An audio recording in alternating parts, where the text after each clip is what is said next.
Socialist and sociologist W.E. Du Bois, who was born right after the Civil War, I think it was 3 years after, in Massachusetts, had a concern at the time that the concept of race was being used to hurt people of African or African American black descent in comparison to people of European and white. It was in this period, just following the tumultuous events of the Civil War, that we ended up getting things like the Reconstruction of the South and the enfranchisement of blacks for the first time in the South, which invariably led to the end of Reconstruction and the beginning of things like Jim Crow, and eventually things like redlining and segregation and separate but equal. Had we listened to W.E.B. Du Bois, we wouldn't be in the racial issues that we are today.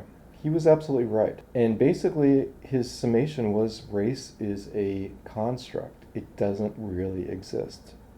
And scientists and sociologists nowadays agree. We're all one species. Our DNA is over 99% the same between you and I. And what really is race anyway? It's not the same as ethnicity. It's not the same thing as ancestry. It's not the same thing as origin. It touches on all those things, but it's not the same thing. And if I can pan for a second, you can see the flags of my ancestry and ethnicities. And the reason I bring that up is because the majority of the countries in the world today didn't even exist 100, 150 years ago. I'm a mutt actually.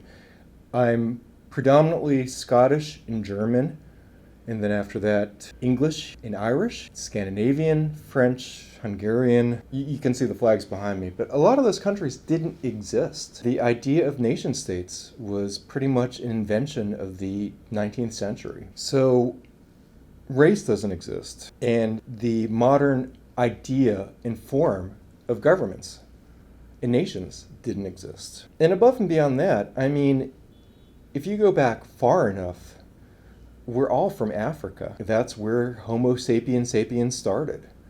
And we went from various place to various place. Some people stayed where they were, others moved, some people moved back to Africa, and that's the story of human migration. We are a species on the move and have been since the beginning. And the important thing to remember is that in the hundreds of thousands of years of human evolution, we really haven't changed that much. We're still basically the same. We might look a little bit different than our ancestors 100,000 years ago. Originally, most of our ancestors were black. And we did move around a lot, and we did intermarry, and we started different societies, and we shared knowledge and shared culture. And to the point right now, we're really one big civilization. I don't accept the premise of Western civilization or Eastern civilization or whatever. We're all the same. If you go back far enough on anyone's family tree, you're going to find people from all over, or very well could, at least. I mean, the idea of race was created because of things like fear and hatred and greed. People wanted to go and keep one race above another, so they demarcated the people that they thought society was for, and then everybody else. It's because of things like racism that we ended up having Nazism or modern day fascism in America. It's a construct, and we need to learn to stop using that term, racism, race, because it is a construct, and I'm very happy to cancel it. Thank you for watching. If you enjoy this video, please subscribe. Take care.